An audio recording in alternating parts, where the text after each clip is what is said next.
આપણા ઘરમાં કોઈ વ્યક્તિ બીમાર હોય અને એનું જે રીતે આપણે ધ્યાન રાખીએ છીએ, અહીંયા ગાયોનું એ રીતે ધ્યાન રાખવામાં આવે છે. આજે અમે રામરચિત ફાઉન્ડેશન ટ્રસ્ટ દ્વારા જે ગૌવંશની હોસ્પિટલ ચલાવવામાં આવે છે ત્યાં અમે છીએ અને અહીંયા ઘણી બધી બીમાર અને નિરાધાર ગાયો છે એનું ધ્યાન રાખવામાં આવે છે.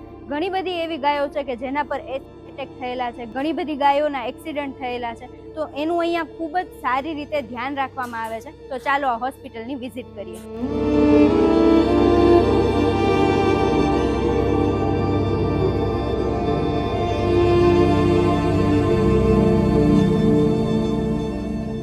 આપણી સાથે આદિત્ય રાજસિંહ રાણા છે, જેઓ અહીંયાના વેટરનરી ઓફિસર છે અને બધી ગાયોનું ધ્યાન રાખે છે, બીમાર ગાયોની સારવાર કરે છે.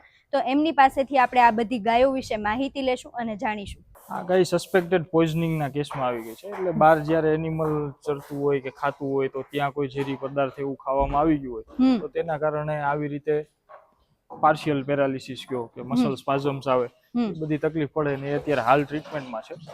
સ્ટેન્ડ ઉપર ઊભી કરીએ એટલે જાતે ઊભી રહી શકે છે, બેસી નથી શકતી. બરાબર. આનંદી મહારાજને આપણે એક્સિડેન્ટલ ઇન્જરીના કેસમાં લાવ્યા હતા. એનો જે તમે પેટનો ભાગ જોવો છો એ પેલા આટલો ઓપન હતો આખો, ત્યારે 60% રિકવરીમાં છે અને ફ્રેક્ચર પણ છે સાથે. એટલે હજી અંદાજિત 1.5 મહિના જેવું થશે અને રિકવરી. આનંદી મહારાજ પણ આપણી પાસે મેજર એસિડ ના કેસમાં આવ્યા હતા જસદણથી. એને પગના બંને પાછળના ભાગમાં એસિડ એટેકની પ્રોબ્લેમ હતી અને અત્યારે 60% રિકવરી એને છે નંદી મહારાજને. અને ત્રીજો મેજર એસિડ એટેકનો કેસ રેડ નંદી મહારાજને, જેને સાઈડ પર કરેલો છે. આને પણ 70% જેટલી રિકવરી હાલ છે એસિડ એટેક. આ ગાયને આપણે હોર્ન કેન્સરની સર્જરી કરેલી છે 2 દિવસ પહેલા. શિંગડાના ભાગમાં કેન્સર થવું કંબોય છે એને કેસ. તેને આપણે સર્જરી કરીને સિંગ આખું રિમૂવ કરવું પડે કેન્સર માસ કાઢવા માટે.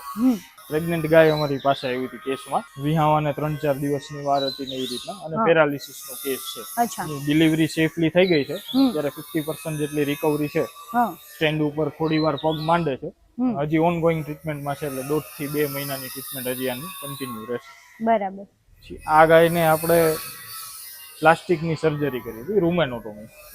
એના પેટમાંથી 40 થી 45 કિલો જેવું પ્લાસ્ટિક આપણે રિમૂવ કર્યું હતું. અને હાલની તારીખમાં આ એક મેજર પ્રોબ્લેમ છે બિનવારસી પશુઓ માટે. કે આપણે ઘરેથી જે આપણું વેજીટેબલનું છે કે કોઈ પણ વસ્તુ છે કે જે ગાયને ખાવાની વસ્તુ પોલિથીન બેગમાં પેક કરીને આપીએ છીએ, તો શું છે કે એનિમલને તેની સ્મેલ આવશે અને એ નહીં ખબર પડે કે પ્લાસ્ટિક છે, એ સાથે સાથે ખાઈ જશે. બીજી વસ્તુ એ કે જે પ્લાસ્ટિક ખાય છે એ એના પેટમાં એક બોલ બની જાય છે મોટો, કે જેનું કોઈ સર્જરી સિવાય બીજી વસ્તુથી નિકાલ નથી. તો તેથી આપણે એને સર્જરી જ કરવી પડે, અને સર્જરી મેજર સર્જરી છે. એમાં 50% જેટલા ચાન્સીસ હોય છે એની બચવાના. ત્યારે હાલ આપણું Shri Ramrachit foundation ટ્રસ્ટનો helpline number છે 7699 40699. તો એ નંબર ઉપર આપણને કોઈ પણ કોલર જે કોઈ વ્યક્તિ છે તે આપણને કોલ કરે છે, તો એ નંબર આપણો 24 કલાક ચાલુ હોય છે, ગમે ત્યારે કોલ કરી શકે છે. અને કોલ કરે ત્યારે અમે 2 માહિતી માગીએ છીએ એમની પાસેથી, એક એનિમલનો વિડીયો અને બીજી વસ્તુ એનું લોકેશન. આ 2 મળ્યા બાદ આપણી પાસે હાઇડ્રોલિક એમ્બ્યુલન્સ છે 2, તો ત્યાંથી ડ્રાઈવર અને એલઆઈ 2 વ્યક્તિ અમારા સ્ટાફમાંથી એનિમલને લેવા માટે અહીંયા હોસ્પિટલથી નીકળી જાય છે. ત્યારે હોસ્પિટલે લઈ આવીએ એટલે ફર્સ્ટ એને તો આપણે રેડિયમ બેલ્ટ પહેરાવીએ છીએ એના માર્કિંગ માટે, અમારા ઓળખ માટે, નંબરિંગ સિસ્ટમ માટે રેડિયમ બેલ્ટ પહેરાવીએ છીએ. અને બીજી વસ્તુ, દરેક એનિમલ જે પણ કેસ અહીંયા આવે છે એની ઇન્ડિવિજ્યુઅલ ફાઇલ બને છે આપણી પાસે, એની ટ્રીટમેન્ટ રેકોર્ડ્સ અલગથી બને છે. અહીંયા આવ્યા બાદ તાત્કાલિક ટ્રીટમેન્ટ સારવાર અપાય છે, અને કન્ટિન્યુઅસ એનું જેટલું ફોલોઅપ થાય, આપણે મહિનો 1.5 મહિનો છે કે 5 દિવસ, તો ત્યાં સુધી આપણે રેગ્યુલર ટ્રીટમેન્ટ અહીંયા કરીએ છીએ. બરાબર. અહીંયા તમે જોઈ શકો છો આમનો સ્ટોરેજ એરિયા છે, જ્યાં ઘણો બધો ઘાસચારો રાખવામાં આવેલો છે ગાયો માટે. સર, આ કેટલું ઘાસ હશે અંદાજે? અત્યારે આપણી પાસે 3500 મણ જેટલું આ સ્ટોરેજ છે. અને આપણું ગોડાઉનમાં આપણે બીજી વસ્તુ નીણ છે, ખોળ, ગોળ, જે અન્ય વસ્તુઓ આપણે ઉપયોગમાં થાય છે એ બધું અહીંયા સ્ટોર કરીએ છીએ. અને આની કેપેસિટી આપણે 10,000 મણ સુધીની છે આપણા ગોડાઉન. અને આ લોકોનું દાન આવે છે આના માટે? હા, આપણે લોકો દાન કરે છે એ બધું જ સ્ટોરેજ. અને બીજી વસ્તુ, ચોમાસા માટે જે અમારે સ્ટોક કરવો પડે, કેમ કે વરસાદની સિઝનમાં આપણને નીણમાં તકલીફ પડે મળવાની, તો તેથી અમે અહીંયા વેલા સ્ટોર કરીને રાખી છે. હવે ઘણી બધી એવી ગાયો છે જે બીમાર હતી અને અત્યારે રિકવર થઈ ગઈ છે, અને ઘણી બધી નિરાધાર ગાયો છે, તો એનો એરિયા અલગ છે. હવે એની વિઝિટ કરશું આપણે. આપને ડોક્ટર આદિત્ય રાજસિંહ રાણા એમને જે સમજાવ્યું એ ત્યાં બીમાર ગાયો વિશે માહિતી આપી. હવે જે બીમાર ગાયો સ્વસ્થ થઈ જાય છે પરંતુ જે પરત જવા માટે સક્ષમ નથી, પાછી મૂકીએ તો ત્યાં એનું મૃત્યુ થાય અથવા એ પોતાની રીતે સર્વાઈવ કરવા, જાત નિર્વાહ કરવા સક્ષમ નથી, તો એ આપણે અહીંયા સાચવીએ છીએ. એટલે અહીંયા આપણી પાસે જે ગાય હવે બીમાર થઈને સ્વસ્થ થાય, તો આપ જે શેડ જોવો છો, આ સાઈડનો જે વિભાગ છે એ ગાયોનો વિભાગ છે, અને મારી જે ડાબી બાજુનો વિભાગ છે, આપને જે દ્રશ્યમાં દેખાય છે, એ નંદી મહારાજનો વિભાગ છે. એટલે સ્વસ્થ થયેલી ગાયો અહીંયા રાખવામાં આવે છે. એ ઉપરાંત એવા વાછડા કે જેની માં નથી, તો એના માટે પણ અમે સેક્શન બનાવેલો છે, અને ત્યાં એ પ્રકારના વાછડા રાખવામાં આવે છે અને એની માવજત કરવા. અંદાજિત આ વાછડાઓને પીવડાવવા માટે રોજનું 20 થી 22 લીટર દૂધનો ઉપયોગ થાય છે, જે અમે અત્યાર સુધી પરચેસ કરતા. અત્યારે આપણી પાસે 3 ગાયો એવી છે કે જે દૂધ આપે છે, તો એમાંથી જ આ વાછડાઓને આપણે દૂધ પીવડાવીએ છીએ. માત્ર ગાયો નથી નડતી, આપણા માનસ પ્રમાણે આપણને ઘણા બધા લોકો પણ નડતા હશે, પણ એનું સમાધાન નથી. થોડી ધીરજ રાખીએ અને જે કઈ નડતરરૂપ પ્રશ્ન હોય તો એના માટેનું સોલ્યુશન નીકળી શકે એમ છે. ઘણી બધી સંસ્થાઓ કાર્યરત છે અને સરકારશ્રી પણ એના માટે કાર્ય કરી રહી છે. તો એમાં આપણે જે રીતના આપણે જે કઈ જાણ કરી શકતા હોય કરીએ અને એમાંથી રસ્તો નીકળી શકે. બરાબર.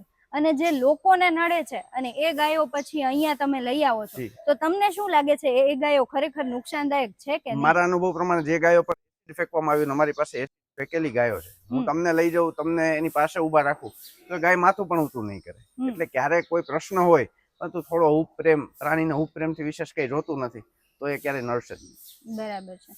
અને તમે આટલું બધું જે સેવા કાર્ય કરી રહ્યા છો, તો એની પાછળનું કારણ શું કહી શકો? એની પાછળનું કારણ બસ એક જ, વિશ્વ કલ્યાણનો સંકલ્પ અને પરમાત્માનો રાજીપો, બસ એ સંકલ્પ સાથે.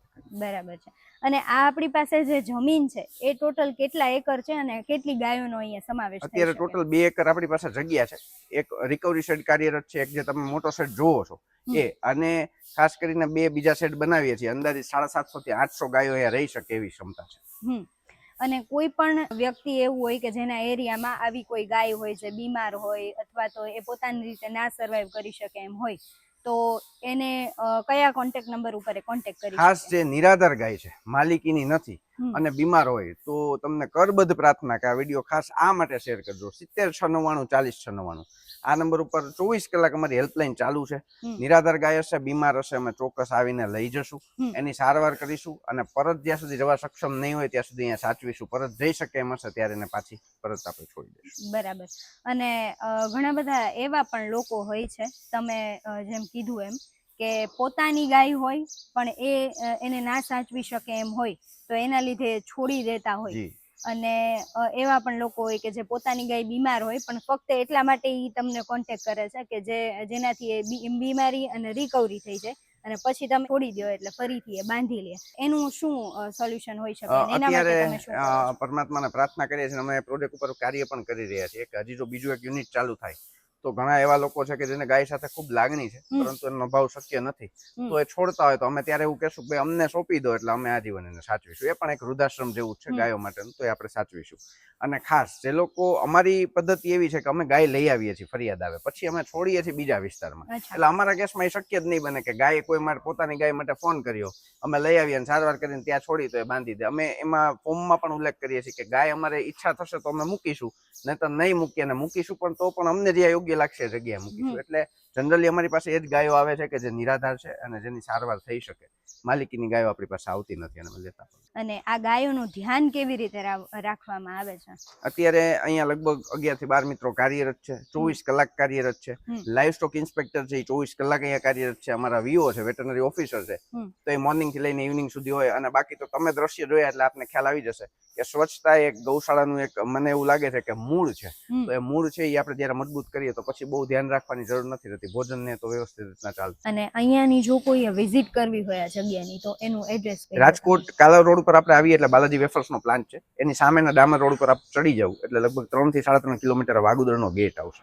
ગેટ ક્રોસ કરીને તરત રાઈટ હેન્ડ સાઈડ તમે ટર્ન લેશો એટલે 1/2 કિલોમીટર આપણી હોસ્પિટલ આવે છે, અને રોડ ઉપર આપણે બોર્ડ્સ લગાવેલા છે એટલે ડાયરેક્શન ફોલો કરશે તો પણ આપણે 24 કલાક ઓપન હોઈએ છીએ. પણ પબ્લિક વિઝિટ માટેના જે અવર્સ છે સવારે 10 થી સાંજના 6 વાગ્યા સુધીમાં આવે તો.